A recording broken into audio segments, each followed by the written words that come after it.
আসসালামু আলাইকুম, আমি আতিকুল্লাহ। ফ্রি বাংলা টিউটোরিয়ালের পক্ষ থেকে আপনাদেরকে স্বাগতম। আজকে আমরা একটি নতুন টিউটোরিয়াল সিরিজ শুরু করতে যাচ্ছি এবং সেটি হচ্ছে ফটোশপ নিয়ে। এবং আমি ইলাস্ট্রেটরের পর ফটোশপটি শুরু করতে যাচ্ছি বা করছি, কারণ হচ্ছে আপনারা দেখবেন যেমন যারা নতুন শিখতে যায় তখন তারা সবাই শুরু করে ফটোশপ থেকে, তারপরে ইলাস্ট্রেটরে যায়। আমি ইলাস্ট্রেটর থেকে ফটোশপে আসলাম, just make it difference, nothing else. আর অ্যাকচুয়ালি ফটোশপ আগে শিখে ইলাস্ট্রেটর পরে শিখলে কিছু একটা ফায়দা হবে, বা ইলাস্ট্রেটর আগে শিখে ফটোশপ পরে শিখলে ফায়দা হবে, এরকম কোনো কিছু না। অ্যাকচুয়ালি আমার মনে হয় যে কেউ যদি ইলাস্ট্রেটর আগে শুরু করে তারপরে ফটোশপে যায়, তখন ফটোশপটা তার কাছে দুধবাদ মনে হবে। তো যাই হোক, এটা এক একজনের মানে কি বলে, অপিনিয়ন এক এক রকম। সো আমার সাথে সবার মতের মিল হতে হবে এরকম কোনো কিছু না। তো আমরা ফটোশপের যারা আমার ইলাস্ট্রেটরের টিউটোরিয়ালগুলো দেখেছেন, তাদের জন্য ব্যাপারগুলো পানসে মনে হতে পারে, কিন্তু আমি ধরে নিচ্ছি যে আপনি আমার ইলাস্ট্রেটর টিউটোরিয়াল দেখেন নাই, ফটোশপ আগে দেখছেন, বা ফটোশপ টিউটোরিয়ালই দেখছেন, ইলাস্ট্রেটর দেখবেন না বা আপনি পারেন। তো তাদের জন্য আমি এখানে প্রথমে এই ফটোশপের ইন্টারফেস সম্বন্ধে একটু পরিচয় করিয়ে দিতে যাচ্ছি। যে অ্যাজ ইউজুয়াল এটি হচ্ছে আমার মেনু বার, এরপর এটি হচ্ছে আমার কন্ট্রোল প্যানেল, এটি হচ্ছে আমার টুলবক্স, এবং এটি হচ্ছে আমার টুলের কন্ট্রোল প্যানেল। এবং স্বভাবতই এই প্রত্যেকটি ব্যাপার এখানে দেখুন যে আমরা চাইলে এটিকে ধরে নাড়াতে পারি, বাদ দিতে পারি। এটি সম্পূর্ণ আমার নিজের ইচ্ছা, এবং আবার নিয়ে এখানে রেখে দিতে পারি। আমার এই জিনিসগুলো জাস্ট এটি ধরে আমি যদি চাই এখানে নিয়ে সেট করতে সেটাও পারবো, আবার যেখানে আছে সেখানে রেখে দিতে পারবো। অথবা আমি যদি এটা ধরে মাঝখানে নেই তাহলে এটি মাঝখানে নিয়ে সেট করা যেতে পারে আলাদা করে। যেমন এখানে দেখুন অটোমেটিক, যদিও আমি চাই নাই তারপরও হয়ে গেছে। তো এরকমভাবে অটোমেটিক এইভাবে করা যেতে পারে। তো এটি সম্পূর্ণ নির্ভর করে আপনার নিজের ইচ্ছার মতো কিভাবে আপনার ইন্টারফেসটিকে সাজাবেন।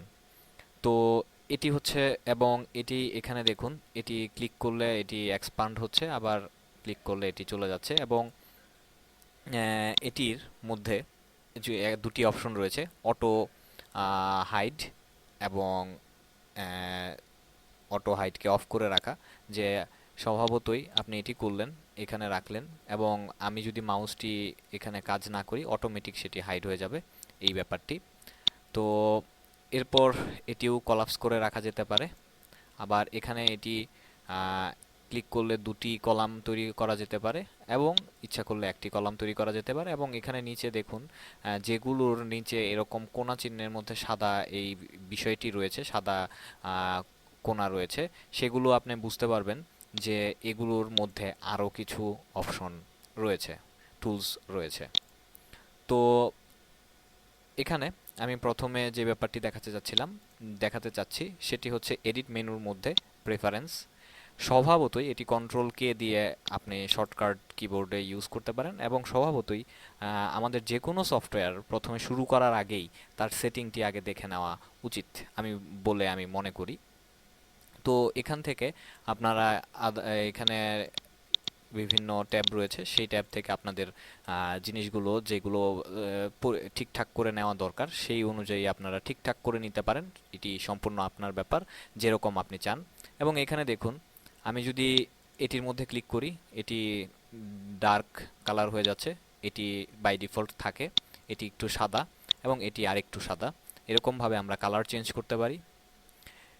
এরপর ধরুন আমি যদি একটি ইমেজ ওপেন করি, বা একটি ফাইল ওপেন করলাম, এবং সেই ফাইলটি স্বভাবতই এখানে ওপেন হবে। এবং এটি ওপেন হওয়ার পর ঠিক নিচে একটি ড্রপ ডাউন, একটি শ্যাডো থাকে, এবং বর্ডার যাকে বলা হয়। তো আপনি চাইলে সেই বর্ডারটি এখানে নান অথবা ড্রপ শ্যাডো দিয়ে দিতে পারেন, এটা আপনার ইচ্ছা, যা আপনার ইচ্ছা। এবং ফুল স্ক্রিন, সেই ফুল স্ক্রিনের কালারটি চেঞ্জ করতে পারেন। এবং এছাড়াও আমার আদার্স যে কালার সেই কালারগুলো চেঞ্জ করতে পারেন। আর এখানে দুটি জিনিস, যে অটো শো হিডেন প্যানেল এবং ওপেন ডকুমেন্ট অ্যাজ ট্যাব, এটি হচ্ছে এই ব্যাপারটি যে আমরা যখন দুই তিনটি ছবি ওপেন করব তখন এটি ট্যাব আকারে হবে অথবা মেনু আকারে হবে, এটি আমার ইচ্ছা এবং সেই অনুযায়ী এগুলোকে সাজানো। তো এই কথাগুলো আমি এখানে প্রথমেই বলছি যে আমার এই জিনিসটিকে সাজানোর জন্যে। এবং এছাড়া আপনি যদি চান, যেমন এখন প্রথমে আমি শুরু করি হচ্ছে যে আমার এখানে একটি ডকুমেন্ট ওপেন করা নিয়ে। তো ডকুমেন্ট ওপেন করতে গেলে আমরা প্রথমেই ডকুমেন্ট ওপেন করার আগে আমি এখানে আরেকটি ব্যাপার দিয়ে নিই। আমি প্রথমে একটি পেজ নিলাম এবং স্বভাবতই নিউ গেলে আমি এই পেজটি নিতে পারি। নিউয়ে যাওয়ার পর এখানে আমার অনেকগুলো অপশন আসবে, আমরা এগুলো নিয়ে পরে কথা বলবো, বাট আপাতত ওপেন করলাম। এবং আমি যদি চাই আমার এই পিছনের ব্যাকগ্রাউন্ডটি, শুধুমাত্র এই পিছনের ব্যাকগ্রাউন্ডটি আমার যেরকম ইচ্ছা কাস্টম কালার বা এই যে সিলেক্ট কালার করে আমি আমার কালার পরিবর্তন করতে পারি। তো আমি যে বলেছিলাম যে এখানে একটি ড্রপ শ্যাডো, সেটি হচ্ছে এই প্রেফারেন্সে গিয়ে আমি ইন্টারফেস এটির মধ্যে যদি গিয়ে এখানে যে ড্রপ শ্যাডো এটি যদি দেই বা লাইন করে দেই, তাহলে আমার এইটির এই বর্ডারের এদিক দিয়ে সেই ডিজাইনটি অ্যাকচুয়ালি থাকবে। এটি হচ্ছে আপনার একান্তই ব্যক্তিগত ব্যাপার যে আপনি এইটি এরকমভাবে কাজ করবেন কি করবেন না। তো এছাড়া আরেকটি যে ব্যাপার হচ্ছে যে আমার এই কন্ট্রোল প্যানেলটি হচ্ছে ডাইনামিক, যে আমি যেইটির মধ্যে ক্লিক করব সেটির অনুযায়ী আমার এই কন্ট্রোল প্যানেলটি এখানে চেঞ্জ হচ্ছে। এবং আমি যদি চাই আমার যে কোনো জিনিস এখানে টেনে এনে ছেড়ে দিতে পারি। এবং আরেকটি ব্যাপার হচ্ছে যে এখানে কোনো জিনিস আপনি যদি যুক্ত করতে চান বা এখান থেকে বাদ দিতে চান, বাদ দিতে চাইলে যেটি হবে এটির মধ্যে রাইট মাউসে ক্লিক করে ক্লোজ দিয়ে বাদ দিতে পারেন। অথবা আপনি যদি এই পুরোটি বাদ দিতে চান তাহলে এখানে জাস্ট ক্লিক করে ক্লোজ ট্যাব এটি দিতে পারেন। এবং এটির মধ্যে কোনো কিছু যুক্ত করতে চাইলে আপনি উইন্ডোতে গিয়ে এখানে আপনার সবগুলি কন্ট্রোল প্যানেল টুলসের বা যা যা অপশন রয়েছে সেই অপশনগুলো রয়েছে, আপনি এখান থেকে আপনার পছন্দ অনুযায়ী আপনার যেটি মনে চায় সেটি আপনি এখানে এনে যুক্ত করতে পারেন। এবং এটিকে যেগুলো, যেমন এখন আমার এই লেয়ার অপশনটি, যেমন এই যে লেয়ার অপশনটি যুক্ত করা আছে এই কারণে এটি রাইট চিহ্ন হয়ে রয়েছে। এবং এখানে দেখবেন যে আমার চ্যানেল অপশনটিও এখানে যুক্ত আছে, কিন্তু এখানে আমার চ্যানেলটি এখানে রাইট নাই। এটার পেছনে কারণ হচ্ছে যে আমি যদি এই চ্যানেল অপশনটির মধ্যে ক্লিক করে এবার যদি আমার উইন্ডোতে যাই তাহলে দেখুন এবার চ্যানেলটি রাইট হয়েছে, কিন্তু যদিও আমার লেয়ার প্যানেলটি এখানে রয়েছে কিন্তু এখানে আমার লেয়ারটি দেখাচ্ছে যে এখানে নাই। অ্যাকচুয়ালি আমার যেটি ভিজিবল থাকবে এবং যেটি ব্যাকএন্ডে থাকবে সেটি এখানে শো করবে না, এটি হচ্ছে অ্যাকচুয়ালি এটির ব্যাপার স্যাপার।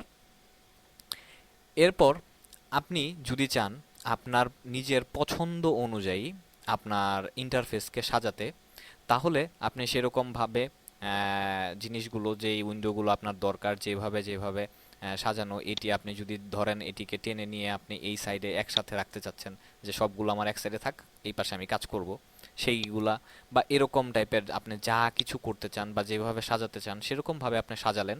এবং সাজানোর পর এখানে আপনার যেটি রয়েছে যে নিউ ওয়ার্ক স্পেস, এবং নিউ ওয়ার্ক স্পেসের মধ্যে আপনি ক্লিক করে নতুন একটি ওয়ার্ক স্পেসের নাম দিবেন, নাম দিয়ে সেটিকে সেভ দিবেন।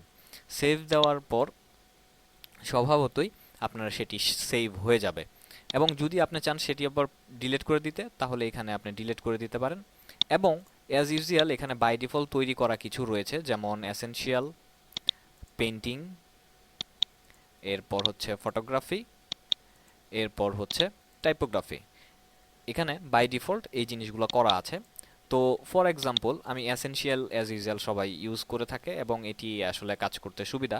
তারপরেও আপনার পছন্দ মতো নিজে তৈরি করে নিতে পারেন, অথবা সে অন্যান্য যে তৈরি করা আছে সেগুলো দিয়ে কাজ করতে পারেন। কিন্তু এখানে যদি আপনি ধরুন এসেনশিয়াল টি দিয়ে কাজ করতে যাচ্ছেন এবং আপনি ওই কাজের জন্য বিভিন্ন রকমের এরকম নাড়ালেন,